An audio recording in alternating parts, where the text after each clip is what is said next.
Ini ku ahli sunnah ciri khasnya niku mbok wong tau dosa kaya apa tetep dianggap Islam. Ada kelompok ekstrim khawarij sing darani wong nak dosa niku berarti wis napa kafir. Jadi itu efeknya luar biasa dari madhab-madhab itu. Lalu kenapa madhab Abul Hasan As-Sadili yang kita pilih? Karena kalau orang Islam kamu kafirkan niku mboten ketemu, cara akal niku mboten ketemu. Nggih cara berpikir kita masyhur Abul Hasan As-Sadili ngendikan wong iku nak kafir mulai cilik nganti 70 tahun. Kalau baleni malih tiyang kafir cilik ngantos 70 tahun. Itu kan menjadi mukmin itu hanya dengan melafadzkan apa? Syahadat la ilaha illallah Muhammadur Rasulullah. Niku hadhil kalimah satu ini. Kalimah syahadah niku saged ngilangi kekafiran 70 tahun. Artinya kalimat ini adalah kalimatun dakhala fihal kafiru al-islam atau kalimatun sara bihal kafiru musliman. Jadi ngaji rileks, ini tanamkan di hati. Ini adalah kalimat yang orang kafir saja menjadi muslim, hanya sekali dilafadzkan. Masa lalu dengan kalimat yang sama tiang muslim menjadi kafir.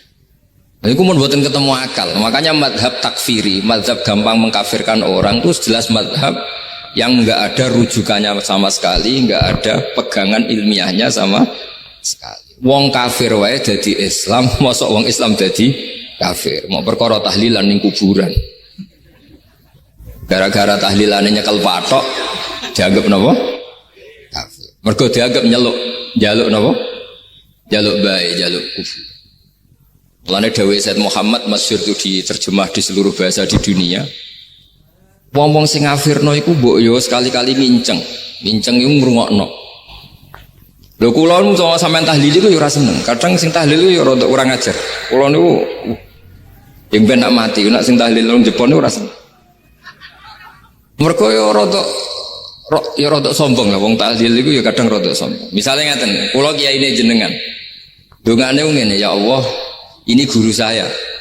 Ingkana muhsinan fazid fi ihsani. Kalau dia baik, itu ya tambahlah kebaikannya. Mosok murid muni gurune baik itu kalau itu kan ngenyak uang. Ini soleh-soleh permanen dianggap Noah.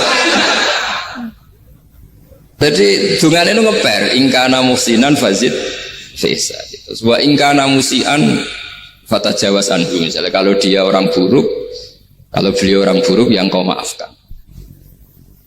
Maka orang-orang di luar sana yang mengatakan andekan tahlil itu baik pasti dilakukan sahabat. Itu logika yang keliru. Sahabat gak mungkin kan nahlili Kanjeng Nabi ngendikan ingkana musinan. Sido kafir ngoten iki mboten. Lah wong Kanjeng Nabi kok apike di ngendikano ingkana ini kok kafir. Wong Nabi kok ingkana andai. Saiki pertanyaannya gini. Kita sebagai kiai, sebagai guru, ku murid nak tahlil ya rada kurang ajar sithik. Wong gurune kok diomongno ingkana musinan ambek ingkana musian. Nah pertanyaannya gini, lepas dari kowe rada kurang ajar lah. Dalam tahlil itu rada kurang ajar karena nyebut guru ora qad kana musinan tapi ingkana musinan. Maksudnya kalau sampean sebagai murid kan mendapat qad kana musinan. Guru saya benar-benar orang baik, bukan ingkana andekan orang baik. Tapi ada satu kepastian bahwa ini tidak minta sama mayit. Jadi tujuan kalau kita minta mayit itu salah sama sekali. Wong kita datang ke kuburan malah memintakan ampunan untuk mayit. Kok iso darani njaluk iku piye? Ya mergo mau didelok kok adoh, ketoke ngatong ya berarti njaluk. Lah ya wong fatwa kok berdasar inceng-incengan kok adoh niku ora jelas ya fatwa ngene. Paham gitu. Terus jenengan kudu yakin, ainul yakin bahwa mazhab kita itu yang benar bahwa tahlilan di kuburan tidak kafir karena tidak minta ke mayit malah memintakan untuk mayit atau memintakan ampunan untuk mayit. Cuma redaksi sing rontok-rontok ngoten niku dikurangi lah. Nah kangge guru niku nggih dikurangi lah, dikurangi ya Allah. Jenengan maha pengampun, kula suwun guru kula jenengan ampuni. Jadi ampun ngangge donga sing teng salat mayit. Nah, sholat mayit itu kan memang ada sanatnya, memang semua bentuknya seperti itu. Tapi nak ning kuburan, kalau betul nanti itu ngotong bangun ngoten, ya Allah ini guru saya, engkau anugerahkan beberapa ilmu, beberapa amal yang manfaat untuk orang banyak. Kula suwun jenengan tampi, jenengan zat sing maha pengampun, jenengan ampuni. Dan buatan ngangge ingkana ini. Angen-angen muga aku dadi kiai ini tersinggung. Murid orang ajar, mosok darani gurune apik iku andekan. Ya tapi berhubung ra paham ya alhamdulillah ya do. Tahlil yang Wali Songo ya banter-banter nganggo mik. Lah sing kene pahammu ya rada risi, ku piye? Wali Songo darani ingkana iku piye? Wah. Dadi niku mareni, mulane kula suwun nak tahlil nyewa kiai sing alim lah ben rada bener, rada bener. Tapi ampun nyewa kula mboten purun. Kula nu gak ada pondok, jadi mboten saya masyhur susah diundang orang kecuali yang ada hubungan guru, hubungan sarang. Karena beliau lama sekali ngajar di MGS. Beliau Gus Maksum itu lama ngajar di MGS. Jadi saya itu hanya datang di orang-orang yang pernah khidmah di sarang, terus yang pernah keluarga sepuh. Saya datang ke Jakarta ke Pak Quraisy Shihab itu ya karena Pak Quraisy itu lama sekali bikin diskusi-diskusi tafsir. Akhirnya saya termasuk pengajar di pondok beliau. Jadi faktornya ya hanya karena itu, bukan yang lain. Terus kalau suwun jenengan kedah yakin kalau faham takfiri yang memudahkan mengkafirkan orang lain itu faham yang salah, karena itu bahaya. Terus bahaya kedua secara fikih. Secara fikih itu nanti repot. Kalau nanti di salah satu seminar itu sudah mau zuhur, ketemu satu narasumber yang gampang mengkafirkan orang, itu separuh masjid kebetulan mereka banyak yang bisa ngaji itu terus gak sholat zuhur, gak sholat zuhur. Tanya sama mereka, lu kok gak sholat zuhur sudah masuk waktu? Kan sholat hanya wajib untuk orang muslim, kita akan kafir. Ya karena dikafirkan tadi kan, kalau kita akan dikafirkan. Akhirnya gak kafir, sholat. Efek dari mazhab itu panjang. Kalau betul faham mereka itu betul, berarti yang sudah kafir, orang kafir itu wajib sholat enggak kan? Itu malah panjang kan, karena terus menjadikan orang Islam tidak tidak sholat. Nanti ke masjid tidak boleh, orang kafir nggak boleh masuk masjid. Itu efek fikihnya panjang. Jadi kalau suwon mazhab Abil Hasan Asyadzili niku dipegang. Nah itu madhab beliau itu implementasinya di kitab Hikam nih. Karena Hikam itu putu murid yang paling bisa mengimplementasikan, menjelaskan cara pandang madhab Abul Hasan Asyadzili sing dados thariqah Syadziliyah. Terus ketiga, itu cara pandang itu detail itu jelimet.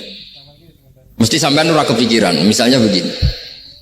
Ketika ada orang salah jenengan marah, itu sebenarnya karena salahnya apa karena hal yang lain? Normalnya orang itu berpikir karena salahnya, itu keliru cara Abul Hasan Asyadzili. Pasti kamu marah itu karena ada hal lain. Misalnya kayak pembantu, elek, keriting, mecahno gelas, mesti langsung gua amuk. Alasannya mecahno gelas. Tapi nak sing mecahno wong ayu, kowe iso ngamuk. Kowe iso ngamuk wong ayu. Mecahno gelas lah. Kok gelas lemari rasa gelas. Sama. Kamu janjian sama orang, wongnya nyulayani janji, mesti mbok maki-maki. Katanya jam 10 kok udah datang gini-gini. Nah, tapi kalau yang terlambat itu wong sing ngutangi kowe iso ngamuk orang sing ngutangi kowe. Atau sing terlambat itu komandannya, atasan kamu. Atau kiainya. Artinya gini, ketika kamu marah atas nama terlambat, itu sebetulnya karena terlambat atau karena hal lain. Nah, maksiat juga gitu. Cara pikirannya Abul Hasan Asyadzili, ketika kowe roh misalnya cawe itu maco naik apa lah ninja atau apa, mesti kowe darani wah seluput suwuk. Tapi nak dikandani, niku putune jenengan. Mesti langsung ya Allah jenengan sepunten. Jadi sebenarnya kita kebencian sama orang lain tuh karena kebetulan tuh tidak keluarga kita. Coba kalau itu keluarga kita, pasti kayak mikir ulang. Kowe gedeng wong ra salat, Mesti sebabnya dua. Satu tidak sholat, dua kebetulan itu tidak anak kamu. Kalau itu anak kamu, kamu pasti istighfar berhari-hari untuk dimaafkan Allah. Bukan maksud no. Tapi kalau orang lain gue, mas. Pertanyaannya, sebetulnya kamu benci itu karena tidak sholatnya, apa karena plus dia tidak anak kamu? Nah itu pikirannya Abul Hasan apa?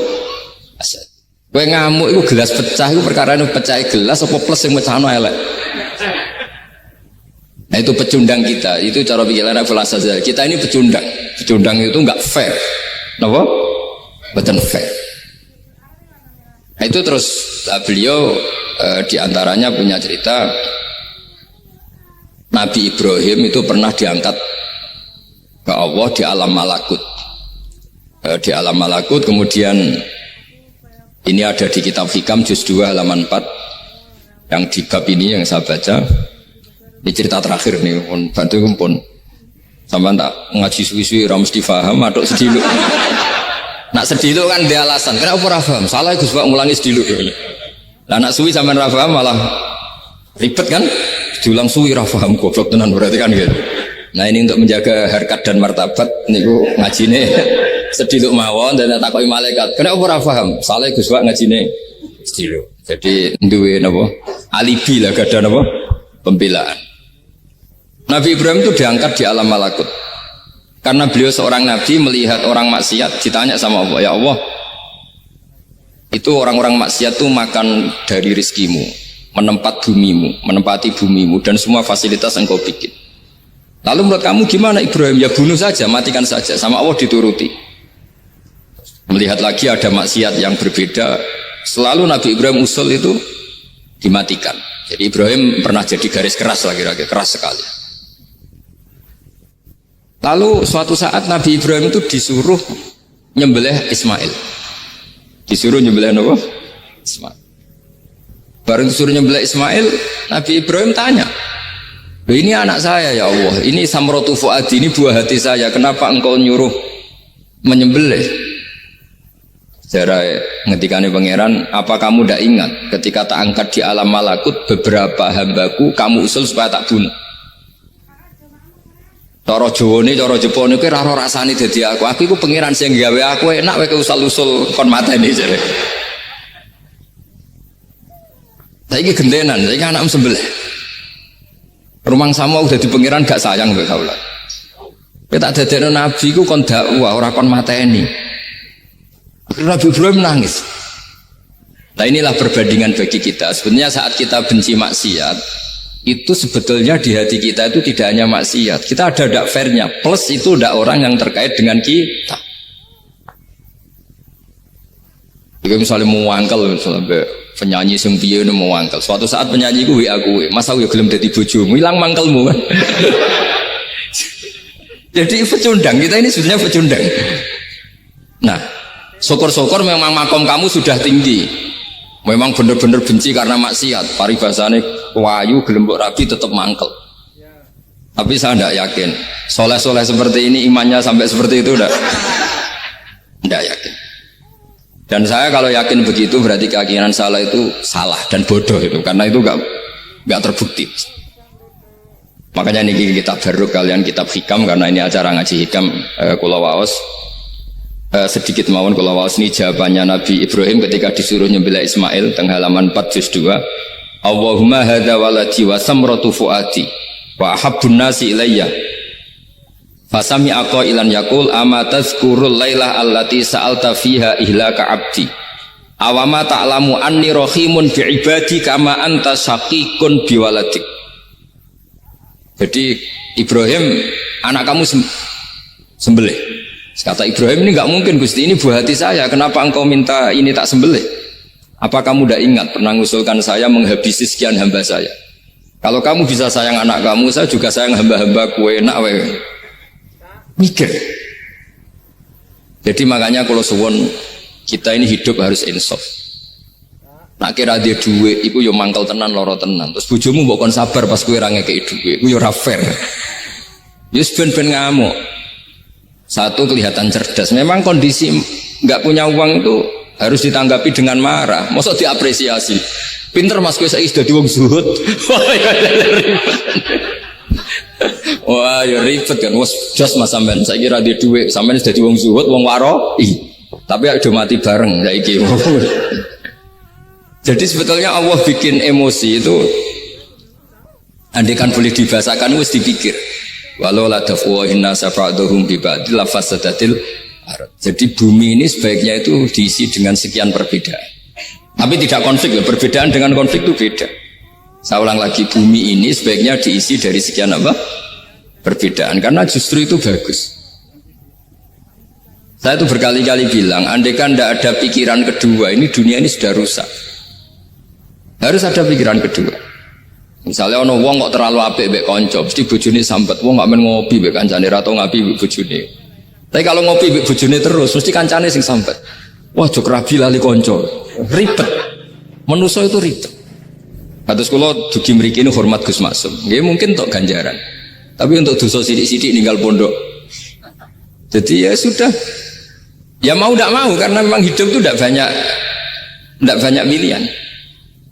Ada orang sering ibadah di masjid sholat itu ya bagus. Tapi dia pasti tidak baik dalam sistem sosial. Umpama wong soleh kabeh ning masjid itu donya akeh sing mati. Karena tidak ada tim SAR paling murah.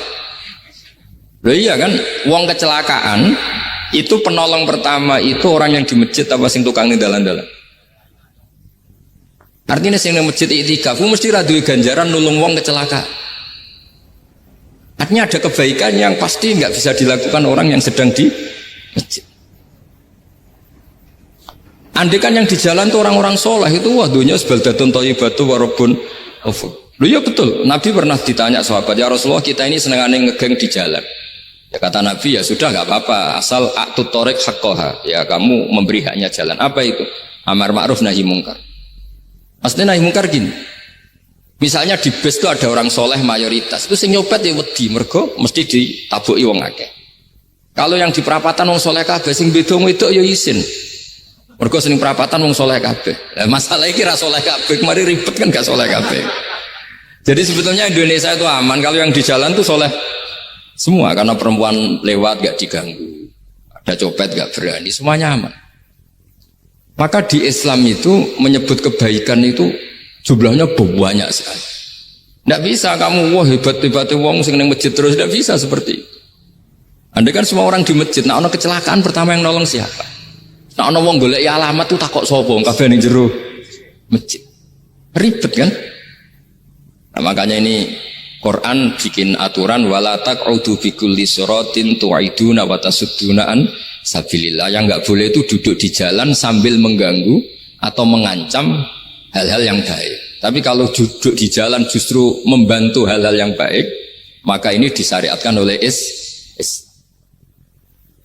Jadi ini kita harus mulai mikir ya. Jadi walhasil ngendikane kitab hikam, bayangkan yang maksiat itu anak kamu, istri kamu. Pilihan kamu itu memaafkan dan minta dimaafkan oleh Allah.